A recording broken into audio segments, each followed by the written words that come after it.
What's up, everybody? Jeff Cooper here. Welcome back to Blue Collar Heathen YouTube channel. Today, we're going to be responding to Dr. Frank Turek. He is a doctor of ministry and apologetics, and his PhD was granted by Southern Evangelical Seminary.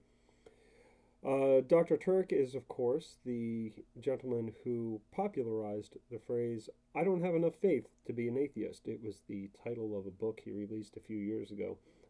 We're going to be responding to his video, 4 Reasons Why Christianity is True. The video is about a little less than 4 minutes in length, and it was released back last summer in August of 2018. So, without further ado here, we are going to get into Dr. Turek's 4 Reasons Why Christianity is True. Got the handy dandy headphones here so we don't get any feedback through the mic. Ask me how I learned how that works. And let's hear you, Dr. Turek. What do you got to say? The reason that we believe Christianity is true is because the answer to 4 questions is yes. The answer to 4 questions is yes. Well, that's interesting. How about the first question? Does truth exist? How about it? Obviously, you hear people say all the time, there is no truth, or you got your truth, I got my truth, all truth is relative. When somebody says there is no truth, you ought to ask that person a question. You ought to say, is that true? Is it true that there's no truth? Because if it's true that there's no truth, the claim there is no truth can't be true, but it claims to be true. In other words, it's a self-defeating claim. Of course there's truth. If there was no truth, an atheist couldn't be right that there was no God. So there is truth. Okay. He's kind of misrepresenting here. He's taking that stance that that atheism is an assertion that there is no God. And that isn't necessarily the case. Atheism is a question of belief, at least in the colloquial sense, which is how we always use it. All right, so in response to his entire presentation on his first question, I agree with Dr. Turek. There is a truth, there is an objective truth, that we share a reality, and truth is that which can be demonstrated to map to reality. There's this idea of your truth, my truth. I agree with him 100%. That's bullshit. If it's true, you can show it to be true.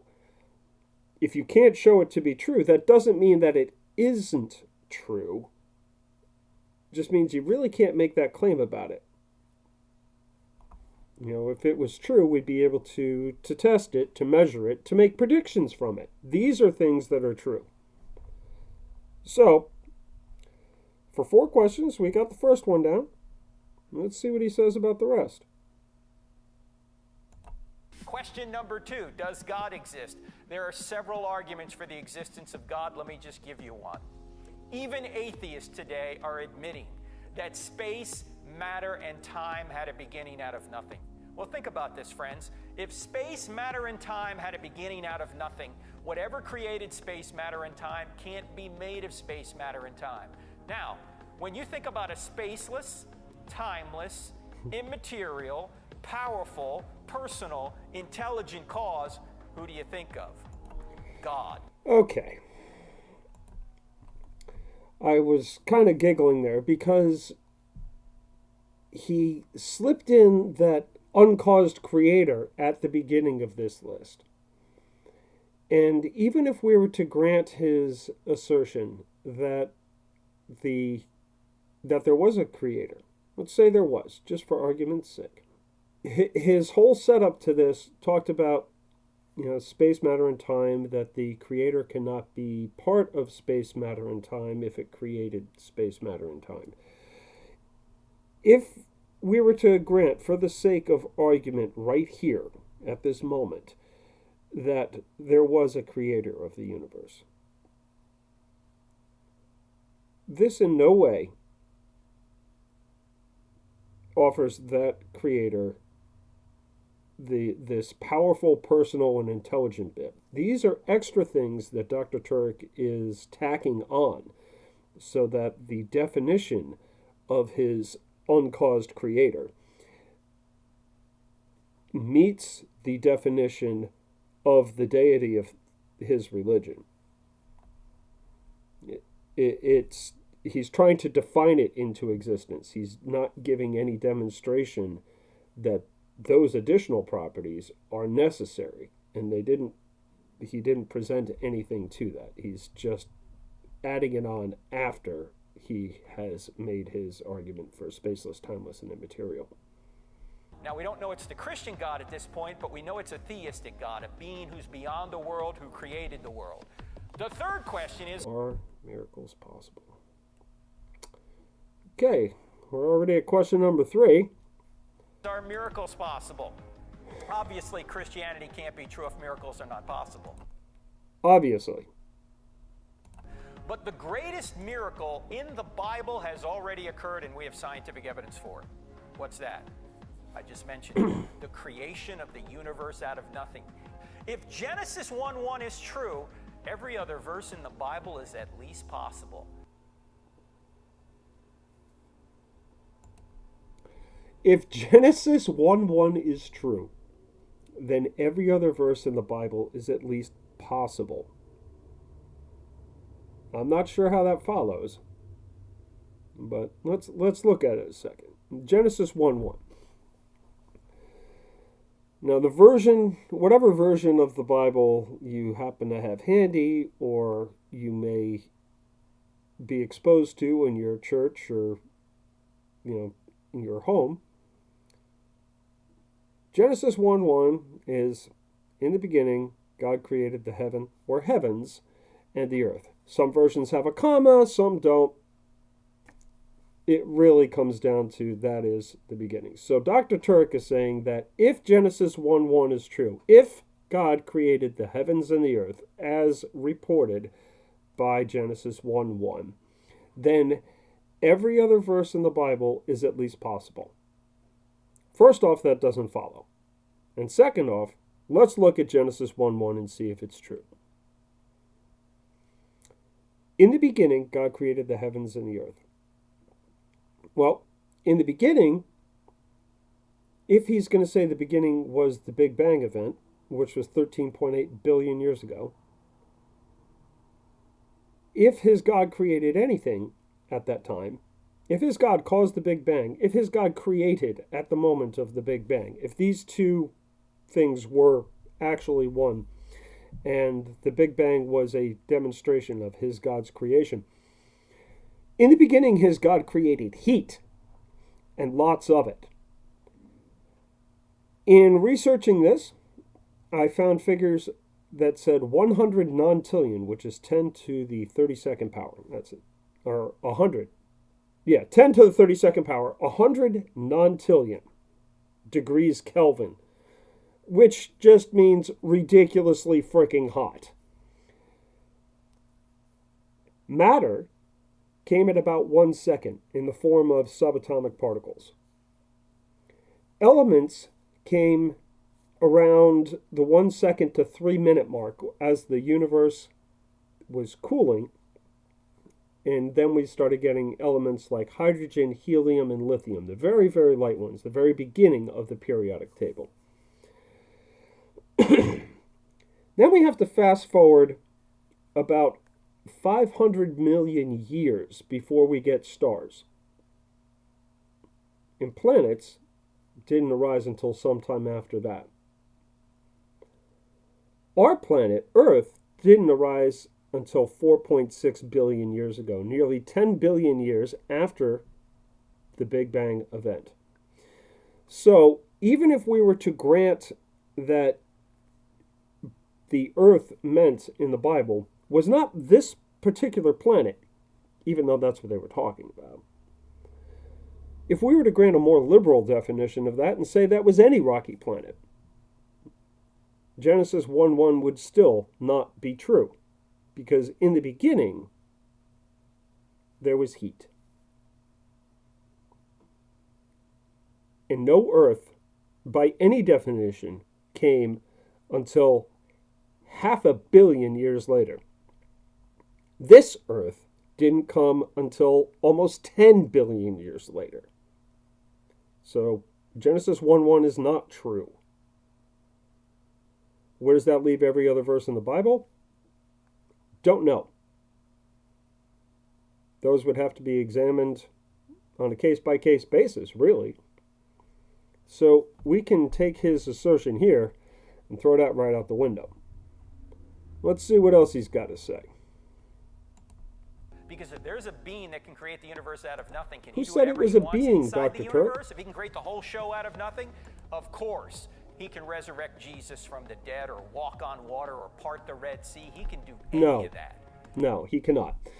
Just, even if you were to say that a being was at the beginning of the universe, that the Big Bang event was set into motion by some being, and that that being created the Big Bang, and that all matter was created at that being's behest. This says nothing about any other powers that that being has. It says absolutely nothing to imagine additional attributes that that being may have is ridiculous. You can't get there from what you're providing. To say that that being could do something else, a demonstration of that being's power would have to be made. Just to assert that it's true based upon one thing is ridiculous. This is like saying, my car can go 120 miles an hour. Therefore, I could paddle it down the river. I don't know what kind of car you have. Can it float? Does it displace enough water? These aren't, one isn't following from the other, Dr. Turek. No, you're just wrong. So the final question, the fourth question, which gets us all the way to the Christian God, is the New Testament reliable enough to show us that Jesus rose from the dead? Is the New Testament reliable enough to show us that Jesus arose from the dead?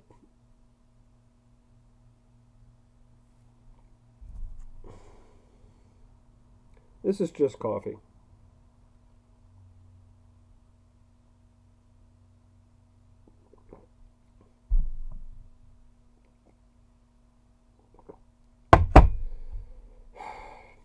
Now I can do this. The reason we believe in Christianity is because an event occurred, the resurrection. An event allegedly occurred, the resurrection. Now, I have to ask you this. Go ahead, ask Why me. would the Jewish writers of the New Testament, all were Jewish with the exception of Luke, why would they invent a resurrected Jesus?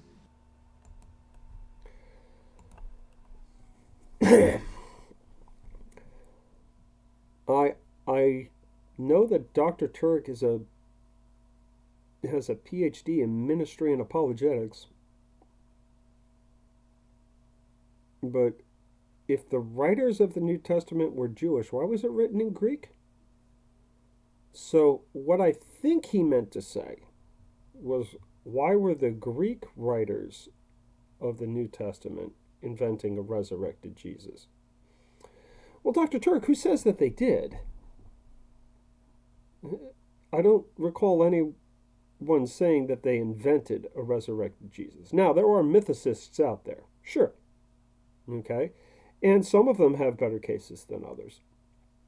But even if we weren't even to get into that position, even if we were to say there was a Jesus character on whom the New Testament legends were based, okay, well, I'll grant you, there was some dude walking around preaching in first century Palestine, and he got a following, and he became the central figure on which Christianity was based. I'll even grant that he was crucified. Okay? So, to this assertion that someone is inventing a resurrected Jesus, I don't see how you get that.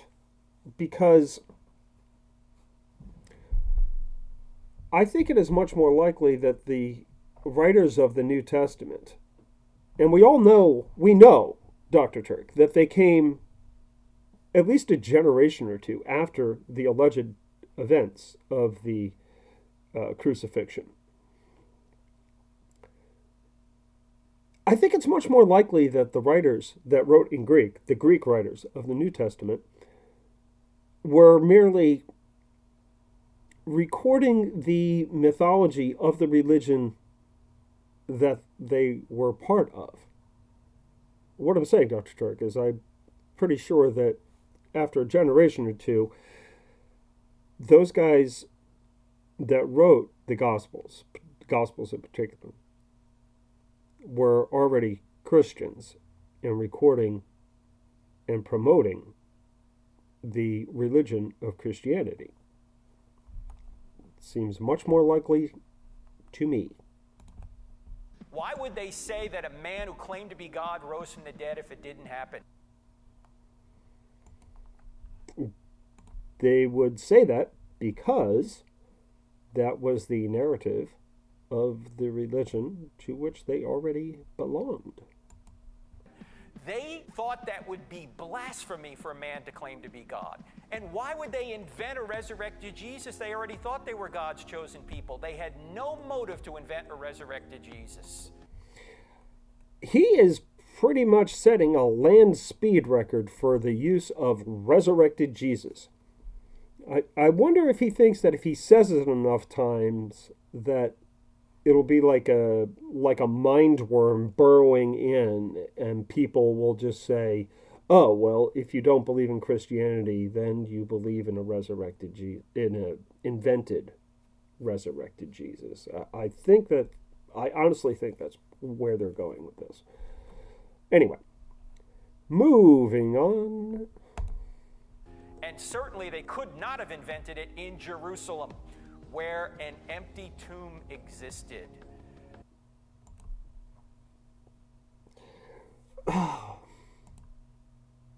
The empty tomb.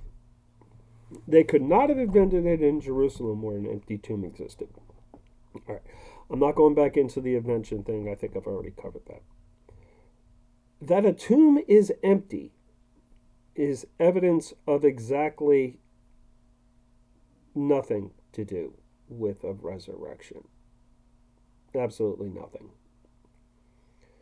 There are an infinite number of reasons why the tomb would be empty, and none of them have to do with a resurrected corpse.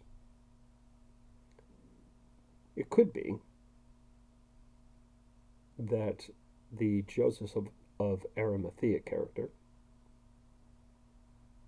lied and said that he would put Jesus in a tomb, and said that he did, but he didn't. It could be that they were mistaken on the tomb's location and identified the tomb that the Jesus character was supposed to be in and went to the tomb next door. That's possible.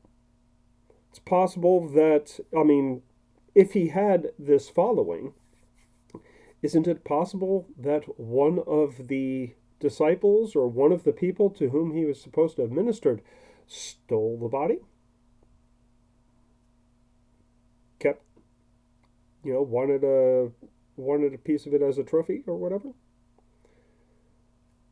I think these are all likely explanations as for why a tomb might be empty. None of them have to do with any supernatural thing whatsoever. Least of all, a resurrection. It's just kind of preposterous. In other words, ladies and gentlemen, the New Testament writers did not create the resurrection. The resurrection created the New Testament writers. Wow. I understand why Dr. Turek may have a following, because though I disagree with him completely and think the actual opposite of what he is saying is true, that is a clever turn of phrase, and I'll give him credit for that. It's catchy. It is kind of self-bolstering, and it's memorable. So I understand why Dr. Turek has a following. He can definitely create clever turns of phrase, and I commend him for it. That said, the phrase is clearly bunk.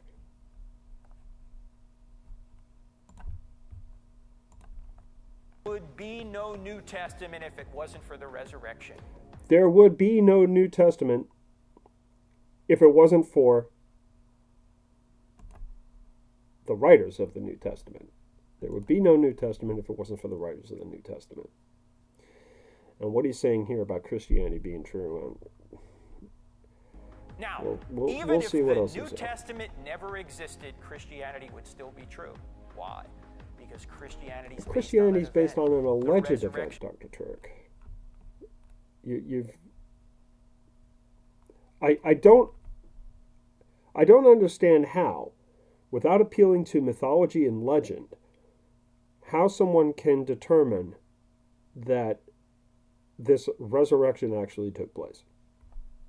It just is mind-blowing. An empty tomb. Really? That's the best you got? That a tomb was empty? Do you realize there were thousands of Christians before a line in the New Testament was ever written? You guys catch that? Did you realize there was thousands of Christians before a line of the New Testament was ever written? So what Dr. Turek is saying here is that there was a sect, a religious sect called Christianity, and they had thousands of followers.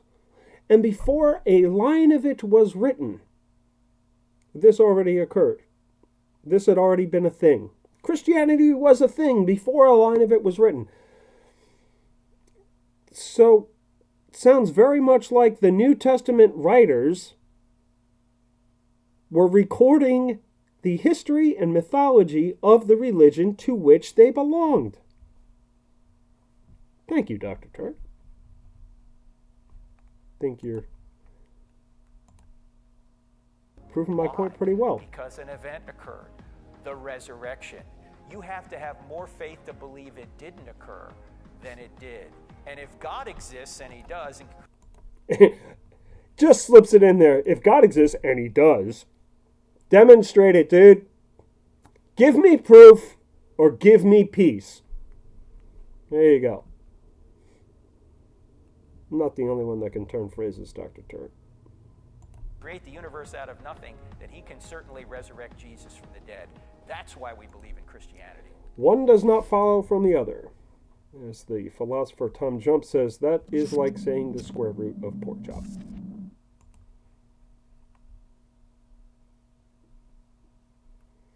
And he closes it out with the title of his one book, I Don't Have Enough Faith to Be an Atheist. Well, let's go back and review the whole thing here. Dr. Turek says that the answer to 4 questions is yes, and that if answering in the affirmative proves that Christianity is true. The 4 questions are, does truth exist? And I agree that it does, and I agree with Dr. Turek in his definition of truth, that it is objective, and that your truth and my truth and all this subjective nonsense is bunk. No, I'm not on board with that, so I am in agreement with his definition. I have no problem with it as he defined it, and I will answer that as yes, truth does exist. Question number 2, does God exist? He says that it does, and he says that he tries to define it into existence and tacking on extra terms that he didn't address in his reasons for this. So I would say that the God that he just defined, I am not convinced that he exists. I don't see any reason there. I don't see how you can get there.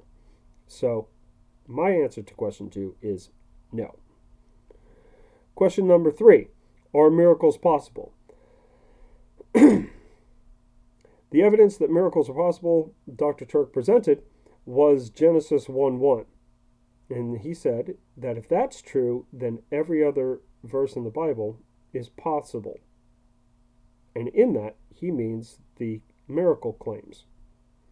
Looking at Genesis 1:1, it does not appear to be true. Everything that we know about the universe does not line up with Genesis 1:1. Therefore, Genesis 1:1 is not true, and by his rationale, miracles are not possible. So, no. Question number 4. Is the New Testament reliable enough to show us that Jesus arose from the dead? In a word, no, it is not. Dr. Turek relies heavily upon this invented resurrection narrative, which I do not hold. I think it is much more likely, as I said, that the New Testament writers were merely repeating the history of the religion to which they belonged. So, the only one that I could tell you is true, Dr. Turek, is your first question. Does truth exist? I believe it does, and I would hope and suggest that you go find some. I'm Jeff Cooper. Thanks for watching. Like, share, subscribe. We'll see you around. Take it easy.